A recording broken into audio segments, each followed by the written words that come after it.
이제 고린도 후서가 후반부로 가면서 바울이 이제 고린도 교인 성도들에게 좀 마음을 넓히자, 그리고 우리 함께 다시 하나님 나라를 위하여 함께 합력하자라고 하는 권면을 이어갔습니다.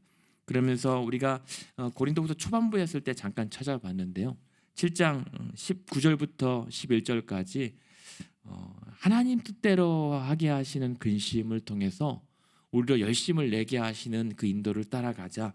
그래서 세상 근심은 사망에 이르게 하지만 하나님 뜻대로 하는 근심은 우리로 회개와 구원에 이르게 한다. 그 근심 따라 우리가 신앙생활할 때, 교회 생활할 때 7장 11절에 보면 나로 얼마나 간절하게 하고 얼마나 두렵게 하고 얼마나 사모하게 하고 얼마나 열심히 있게 하는지 모른다라고 하면서 고린도 교회 성도들에게 자신의 그 마음을 이제 좀 토로하게 되죠. 그런 가운데 이제 이러한 모든 속사정을 7장 6절과 13절 그리고 오늘 8장에도 나오는데 디도라고 하는, 그러니까 디모데처럼 디도라고 하는 그런 목회 후보, 그러니까 후배인 거죠. 그래서 믿음의 동역자를 고린도 교회에 보내요. 그런데 참 감사한 것은 그렇게 책망하고 속상하고 서운했던 그 안타까움이 그래도 잠깐이나마 효과를 봅니다. 그래서 7장 6절에 보면 낙심한 자들을 위로하시는 하나님이 디도가 옴으로 우리를 위로하셨다라고 얘기하고요. 7장 13절에 보면 우리가 위로를 받았고 우리가 받은 위로 위에 디도의 기쁨으로 우리가 더 많이 기뻐했다. 이 말은 이제 고린도 교회에서 들려오는 소식이 디도를 통해서 많이 성도들의 마음이 열렸다. 그리고 많이 이 고린도 교회의 문제가 조금씩 수습되어 간다라고 하는 그 소식에 바울 일행은 위로받고 오히려 더 기쁨이 넘쳐가는 상황입니다. 그러면서 바울이 이때를 빌어서 얘기합니다. 이제 성도들아, 교회야, 우리가 내부 안에서 묶여 있지 말고 우리의 시선을 바깥으로 돌리자. 정말 하나님 나라를 위해서 우리가 다시 한번 일어나 사역과 합력을 해보자라고 하는 권면을 하게 됩니다. 그것이 바로 오늘 8장 1절부터 9장 오늘 읽어드렸던 15장 15절까지 이어지는 헌금입니다. 그러니까 헌금이라고 하는 것은 8장 1절 보시겠습니까? 형제들아, 하나님께서 마게도냐 교회들에게 주신 은혜를 우리가 너에게 알린다라고 얘기하잖아요. 먼저 말씀을 드리면 바울은 이 연보라고 표현하는 이 헌금을 은혜의 몸짓으로 이해합니다. 그러니까 은혜의 증거를 성도들과 교회가 그렇게 드러낼 수 있는 아름다운 몸짓, 이것이 헌금이라고 이제 표현을 하게 됩니다. 그러므로 8장 8절도 미리 보시면 내가 명령으로 하는 말이 아니다. 이것은 은혜의 몸짓이기 때문에 강요한다고 명령한다고 억지로 할 수 있는 것이 아니다라고 얘기를 합니다. 그러니까 우리 모든 성도님들이 그렇게 고백하겠지만 저 역시 이 헌금은 우리가 신앙생활에서 가장 아름다운 신앙 고백 행위라고 저는 믿거든요. 그리고 그만큼 그 향유 옥합을 깨트린 여인처럼 정말 우리가 신앙생활에서 정말 향기 나는 신앙의 행위가 저는 헌금입니다. 그리고 예배를 우리가 항상 드린다고 했을 때 항상 어쩌면 하나님의 은혜를 받는 수동적인 입장이 되어다 보지만 그냥 그 예배 행위 중에서 가장 내가 적극적으로 나를 주께 드릴 수 있는 행위가 또한 헌금인 겁니다. 그래서 오늘 8장 9장에서 보면 우리가 교회 생활하면서 헌금 이렇게 얘기하는데 가장 성경적인 원리 그리고 내용을 우리 바울 선생님이 정말 이렇게 설명을 잘 해주고 사례를 제시한 말씀이 없습니다. 여러분, 먼저 결론을 말씀드리면 헌금은 여러분 신앙생활에서 가장 값지고 아름답고 향기로운 믿음의 고백이라는 사실을 믿으십시오. 그러면서 8장 2절에 보면 이 연보라고 하는 헌금의 원리는 어떤 거냐면 남아서 하는 게 아닙니다. 8장 1절에 보면 마게도냐 교회의 이 헌금의 상황들을 고린도 교회 성도들에게 전단해요. 왜냐하면 마게도냐 교회는 빌립보 교회, 데살로니가 교회, 베레아 교회, 이 지역에 있는 교회들이 그 더 남부에 있는 고린도 교회들에게 이제 그런 같이 구제헌금을 거두는 상황에 있습니다. 그런데 이들이 어떻게 했냐면 8장 2절에 보면 환난의 많은 시련 가운데에서 그들의 넘치는 기쁨이 있었지만 극심한 가난에서 그들이 풍성한 연보를 넘치도록 했다라고 얘기합니다. 그러니까 이 마게도냐 지방 교회들은 다 작고 가난한 교회들이에요. 근데 이 가난한 교회들, 그렇게 작은 교회들이 많은 시련이 있습니다. 핍박이 있습니다. 어려움이 있는데 교회 외적으로도 극심한 가뭄이 있습니다.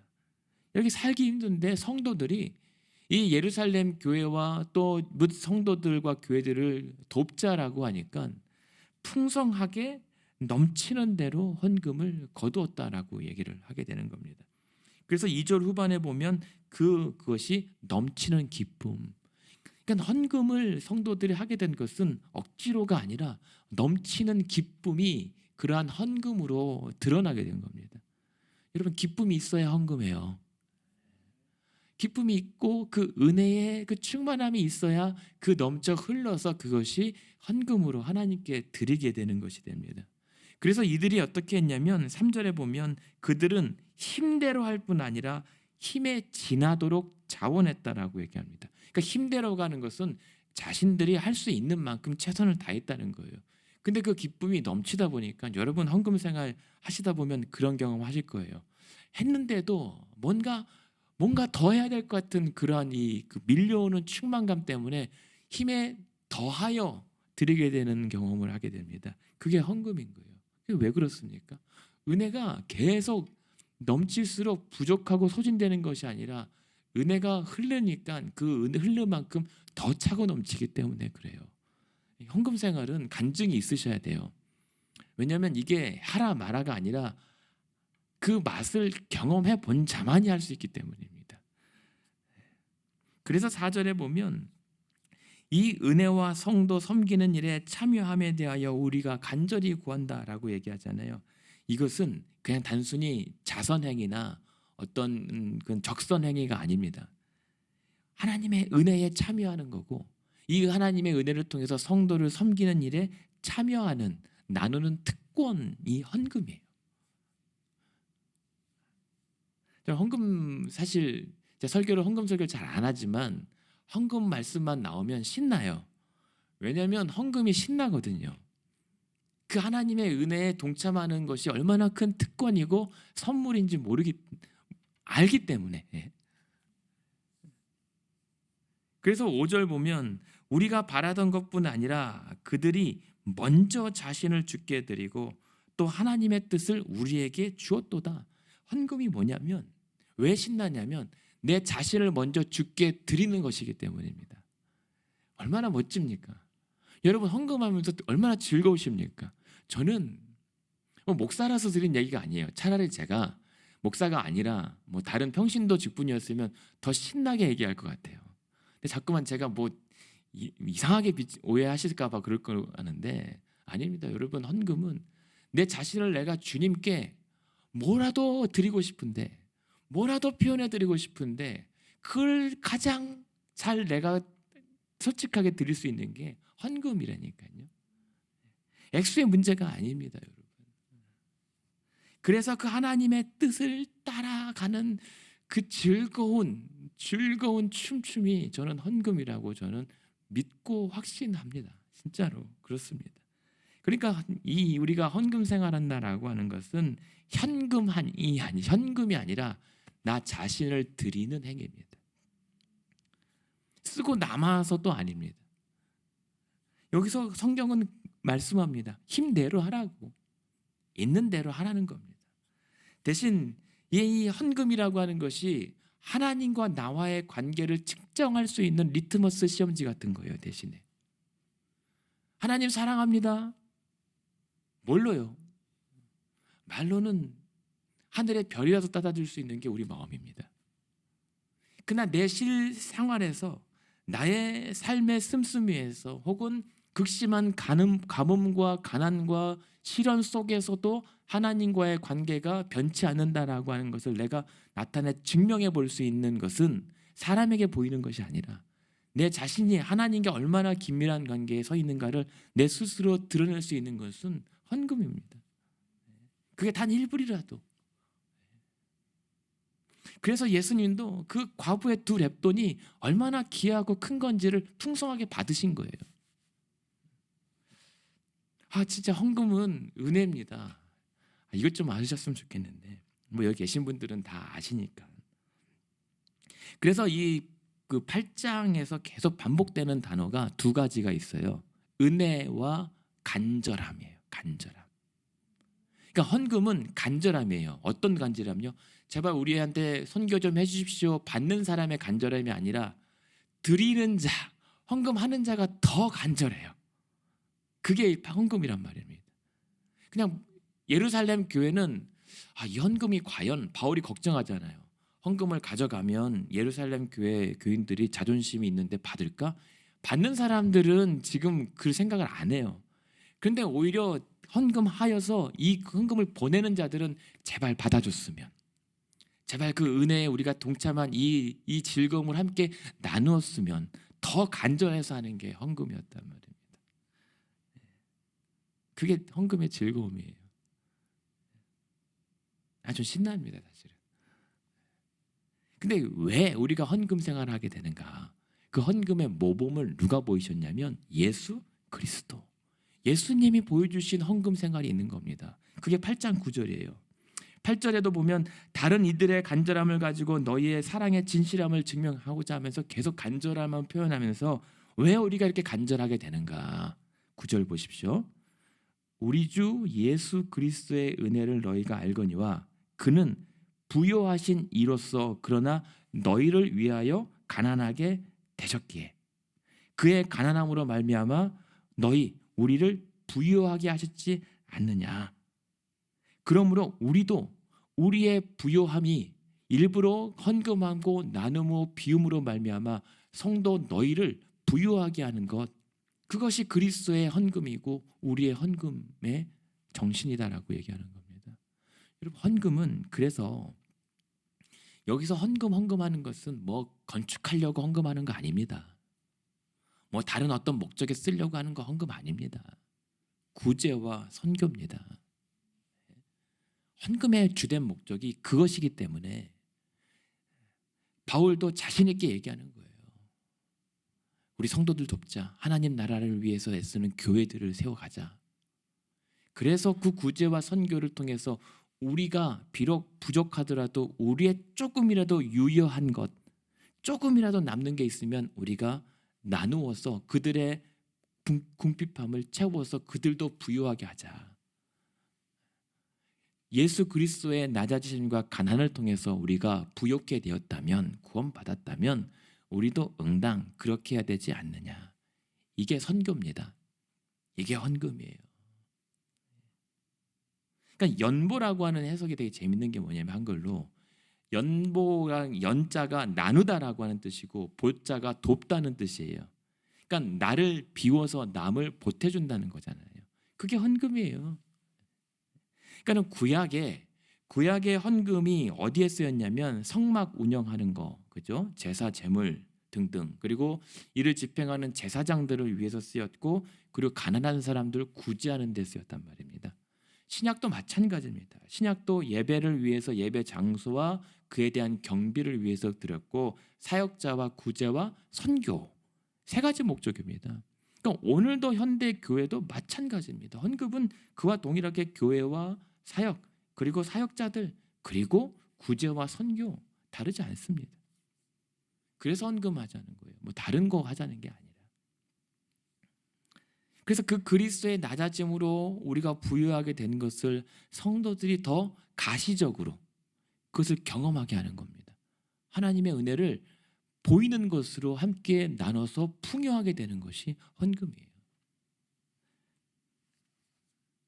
그런데 중요한 것은 뭐냐면, 그러나 그러한 거기 때문에 이러한 하나님의 귀한 은혜의 나눔이 혹여라도 사람들에게 비방받지 않고 시험 들지 않기 위해서 했던 것이 뭐냐면 믿을 만한 모든 교회들에게 추천받은 자들을 통하여 관리를 맡긴 겁니다.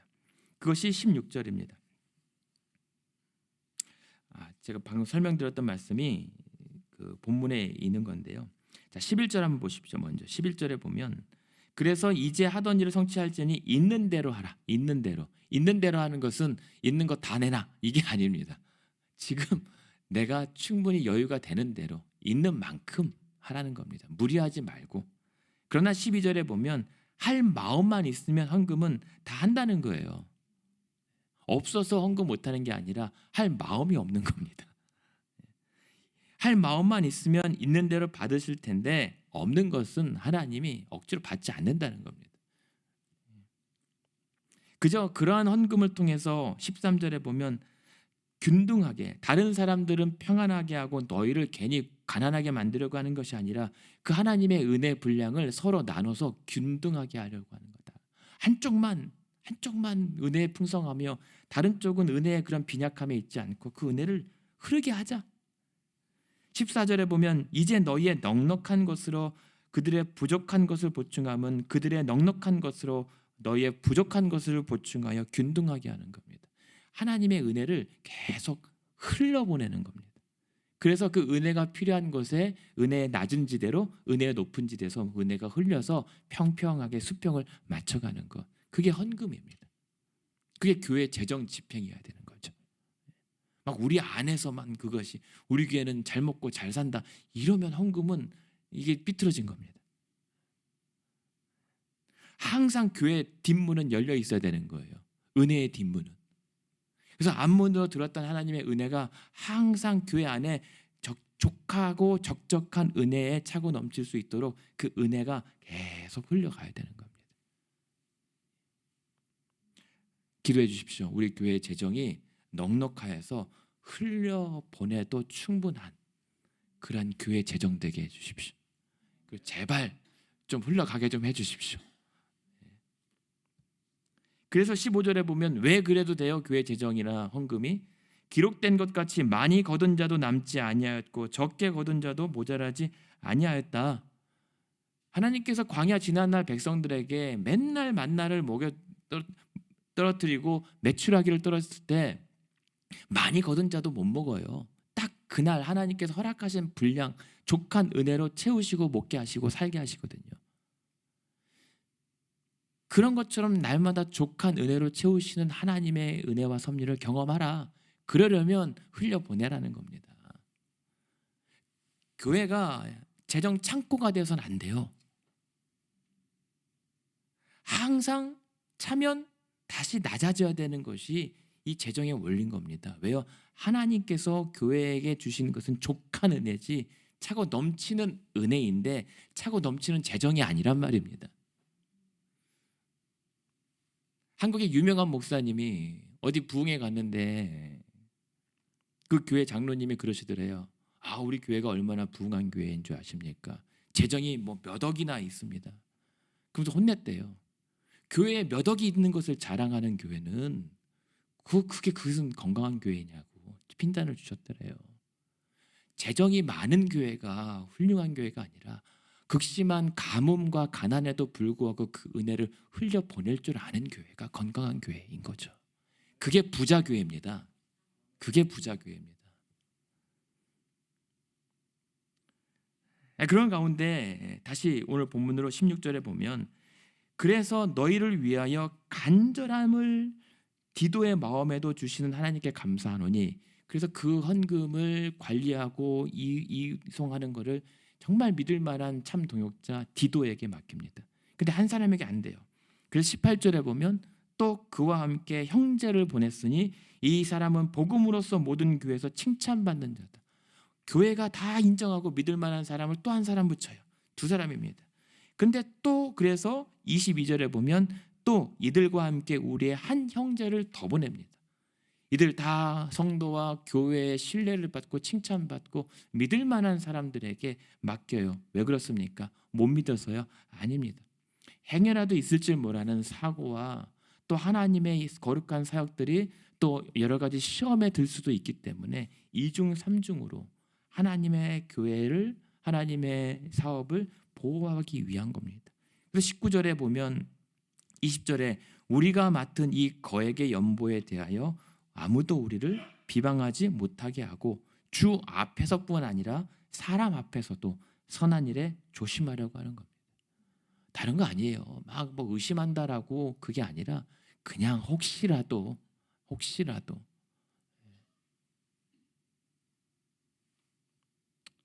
그러니까 이만큼 성경에서 또 바울을 통해서 우리가 이 땅에서 살아가는 교회의 재정과 헌금에 대해서 이렇게 타당하고 이렇게 합당하게 설명해 주는 말씀이 있는데 자꾸만 우리는 그 헌금에 대한 그 다른 오해된 관념들이 있단 말입니다. 선입견들. 그냥 고린도서 8장 9장을 보여주시면 됩니다. 얼마나 즐거워요. 이렇게 따라서 한다는데. 교회 재정도 어렵지 않습니다. 성경적 원리에 따라서 하면 됩니다. 복잡하지 않아요. 그러면서 여러분, 그래서 이 말씀을 이렇게 얘기하는 게 뭐냐면 9장 5절 보십시오. 9장 5절에 보면 참연보라고 나옵니다. 그래서 이러한 성경적 원리에서 참연보, 정말 제대로 된 헌금 생활은 어떠한 것인가 정리를 해줘요. 5절에 보면 내가 형제들로 먼저 너희에게 가서 너희가 전에 약속한 연보를 미리 준비하게 하도록 권면하는 것이 필요한 줄 생각하였노니 이렇게 준비하여야 참 연보답다라고 얘기해요. 그 고린도전서 14장에도 헌금이 잠깐 언급이 됩니다. 근데 이 헌금에 대해서 오해가 생겼던 모양이에요. 왜냐하면 매월 첫 주에 모아놔라 헌금을. 이거 갈 때 내가 갈 때 이것을 바로 그때 가서 헌금합시다라고 하지 말고 미리 준비된 헌금을 바로 이렇게 전달할 수 있도록 미리 준비해달라고 했던 얘기를 잠깐 하는데 그것 때문에 또 오해가 있었던 거예요. 제가 헌금 자꾸만 강조 안 하는 거는 자주 말씀드렸겠지만 헌금은 하나님과 당사자 본인이 해결하는 거라니까요. 하라 마라 하는 게 아니에요. 물론 가르치는 것도 있지만 이미 알아요. 교육부 애들이 아니면 이미 내가 해야 되는 걸 알아요. 근데 이걸 뭐 해야 되는지 말아야 되는지 11조가 성경에 있다는지 없다는지 그렇게 시시콜콜 따질 일이 아니에요. 아는데 할 마음이 있으면 하고 할 마음이 없으면 하나님 앞에서 해결하시면 되는 거거든요. 대신 저는 목회자로서 교회 재정이 어떻게 올바로 집행되는 것만 재정 팀을 통해서 잘 이렇게 관장하면 되는 겁니다. 그러나 억지로 하지 않고 그것을 미리 준비하는 거, 이것이 바울의 부탁이었는데 꼭 그 말 가지고 고린도 교회 안에서도 또 돈 내라고 한다라고 했던 사람이 있던 모양이에요. 그래서 8장 9장을 이렇게 길게 하려 하는 겁니다. 그러면서 바울이 뭐라고 합니까? 참 연보는 억지로 하는 게 아니다 라고 얘기를 하죠. 1년 전부터 준비하게 하거든요. 오히려 대단하죠. 그러면서 7절에 보십시오. 참 연보는 두 번째 각각 그 마음에 정한 대로 하면 됩니다. 인색하고 억지로 하지 말라. 그러니까 헌금을 하십시오 해야 됩니다라고 억지로 되는 게 아니고 명령이나 강요로 되는 게 아니란 말입니다. 그렇게 해서 한들 그것 때문에 시험에 든들 하나님께서 받으시겠는가? 안 받습니다. 왜요? 7절 후반에 보면 억지로 하지 말지니 하나님은 즐겨내는 자를 사랑하시기 때문에. 저는 그래서 헌금이 즐겁단 말입니다. 하나님 제가 없어도 이렇게 즐겁게 내면 하나님이 받으실 것을 믿기 때문에. 여러분 이 즐거움이 신앙생활에 얼마나 큰 건지 맛보셔야 돼요. 그리고 항상 누리셔야 돼요. 하나님은 봉투 안 열어보시더라고요. 파란색인지 빨간색인지 숫자 안 보시더라고요. 대신 8절에 보십시오. 그렇게 즐겨내는 자들에게 하나님께서 오히려 더 풍성하게 복을 주시잖아요. 하나님이 능히 모든 은혜를 너희에게 넘치게 하신다. 이는 너희로 모든 일에 항상 모든 것이 넉넉하여 모든 착한 일을 넘치게 하려 하십니다. 여러분 헌금은 하면 할수록 늘어요. 그리고 하면 할수록 하나님의 은혜가 더 그만큼 차고 항상 풍성해지기 때문에 그 다음에 헌금도 더 풍성해져요. 액수의 문제가 아닙니다. 우리의 마음이 그렇게 풍성해져요. 하나님한테 드리는데 하나도 안 아까워요. 여러분 진짜 헌금하시는 분 아시잖아요. 어떻게 그렇게 해? 물어보잖아요. 그러면 아니 그건 당연한 거예요. 예? 해본 사람만이 하나님께서 그 드릴 때 주시는 그 풍성한 은혜 때문에 안 할 수가 없어요.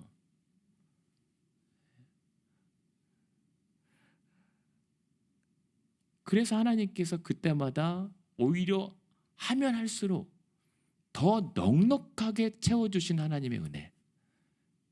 근데 그 넉넉하게 채우신 애, 기브앤테이크 제가 어릴 때 받았던 11조의 교육의 이 잘못된 점을 제가 고백하면, 너 1,000원 벌었으면 100원 11조해라. 그럼 하나님이 다음 주에 10,000원 주실 거야. 뭐 이런 식으로 약간 주식 개념으로 이렇게 배웠단 말입니다. 아니 그것도 저는 좋아요.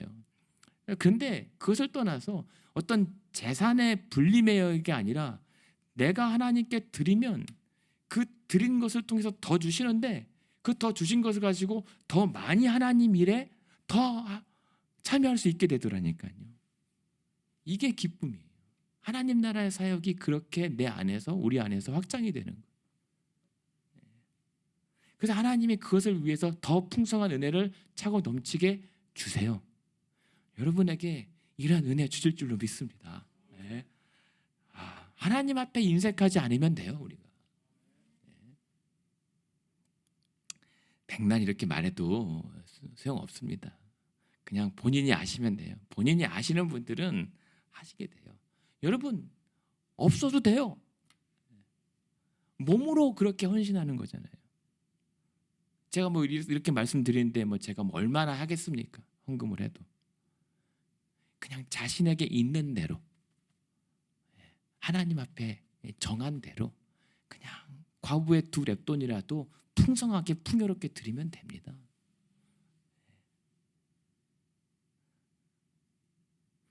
직분자들 헌금 보잖아요. 헌금 액수 보는 거 아닙니다. 뭐 헌금을 얼마 해야, 뭐 얼마 정도 금액을 차야, 어마운트가 돼야 뭐 장로 되고 집사 되고 뭐 이런 거 있잖아요. 그거 잘못된 겁니다. 액수로 직분자 따지면 그거는 그냥 기부 금액 한 사람이 다 하면 되죠. 그게 아니라 하나님의 그 은혜를 어떻게 사용할 줄 아는지, 경험할 줄 아는지, 그 헌금 생활을 보는 거예요. 그런 우리의 잘못된 편견은 버려야 됩니다. 그래서 돈 많은 사람들이 뭐 직분 다 해야 된다라고, 그것은 성경적인 게 아닙니다. 그러나 많건 적건 내가 있는 대로 하나님께서 드릴 마음을 주셔서 하나님 앞에 즐겁게 낼 수 있는 자가 헌금 생활을 하는 겁니다. 그것도 훈련이 필요한 거죠. 그리고 간증이 있어야 됩니다. 확실히. 그랬을 때 하나님께서 8절에 넉넉하게 은혜를 주잖아요. 어떤 은혜예요? 10절에 보십시오. 심는 자에게 씨와 먹을 양식을 주시는 이가 너희 심을 것을 주사 풍성하게 하시고 의의 열매를 더하시는, 풍성한 열매를 주세요. 여러분 가을의 이 계절에 하나님께 풍성한 열매 부어주실 줄로 믿습니다. 그러면요, 뭐가 또 우리 신앙생활에 득이 돼요? 11절 12절을 보십시오. 너희가 모든 일에 그렇게 넉넉하여 너그럽게 또 연보를 하게 되니까 그들이 우리로 말미암아 하나님께 감사하게 돼요. 풍성한 열매 주신 하나님께 풍성한 감사, 그래서 더 넉넉하고 너그럽게 또 드리게 돼요. 헌금의 선순환입니다. 마르지 않아요. 진짜 그래요. 아시잖아요. 그러면서 궁극적으로 13절 14절에 보면 그러한 많은 감사, 12절에 보십시오. 그래서 봉사의 직무가 이것이 성도들의 부족한 것을 보충하고 사람들이 하나님께 드리는 많은 감사로 말미암아 넘치는 감사. 13절에 그래서 이 직무로 증거를 삼아 복음을 진실히 믿고 복종하는 모든 사람을 섬기는 너희의 후한 연보로 말미암아 하나님께 영광 돌리는 거죠. 헌금으로 하나님께 영광 돌리는 거예요. 그래서 이 드리는 신앙의 고백의 아름다운 행위를 15절에 보면 뭐라고 얘기합니까? 말할 수 없는 그의 은사로 말미암아 하나님께 감사하다. 저는 헌금도 은사라고 믿는 사람입니다. 왜냐하면 드리는 자가 드려요. 이건 하나님의 말할 수 없는 놀라운 은혜입니다. 뭐 사랑의 은사도 나중에 고린도전서 나오잖아요. 글쎄요, 이런 은사도 이게 정말 대단한 것 아닙니까? 여러분, 말씀을 마치면 하나님 앞에 드리는 이 헌금은 이 모든 것이 하나님의 것이라고 하는 것을 인정하는 신앙 고백행입니다. 내게 다 주셨기 때문에 다 드려야지만 그 일부라도 구별하여 하나님의 이것의 주인입니다라고 하는 것을 고백하는 거룩한 신앙 고백인 겁니다. 인색하고 말고가 아니에요. 주인의 것을 내 것이라고 하지 않고 이게 원래 다 주인인 것입니다라고 고백하는 당연한 신앙 행위가 헌금이에요.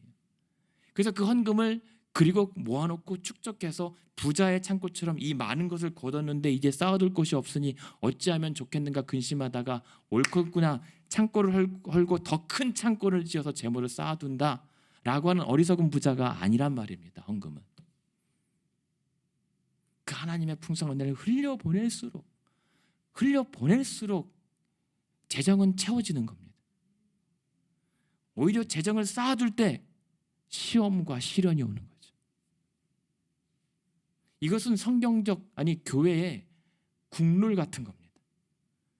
교회에 돈 쌓아놓으면 문제 생겨요. 그게 돈을 헤프게 쓰고 말고의 그게 아닙니다. 성경적 원리입니다. 하나님께서 주신 은혜의 그 남는 유효한 것을 어떻게든 흘려보내지 않으면 큰일 납니다.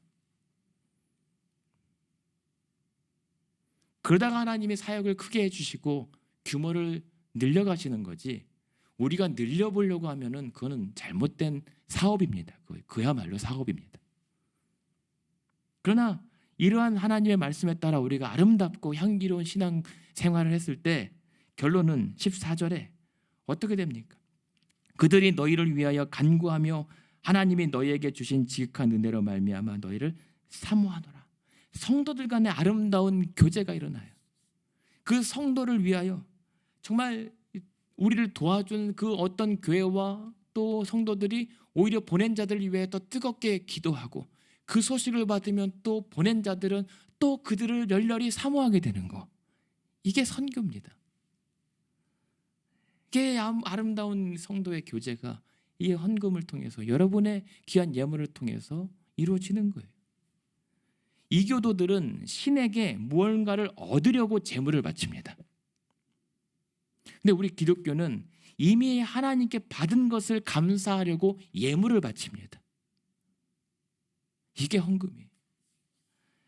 그래서 오늘 저와 여러분 이미 그렇게 아름다운 풍요한 부유함의 신앙생활을 이뤄가시는 여러분들에게 하나님께서 저와 여러분에게 우리가 하나님에게 대하여 그리고 성도들에 대하여 더 넉넉하고 부유하고 풍요한 은혜와 열매와 또 축복 내려주시기를 주님의 이름으로 축원합니다.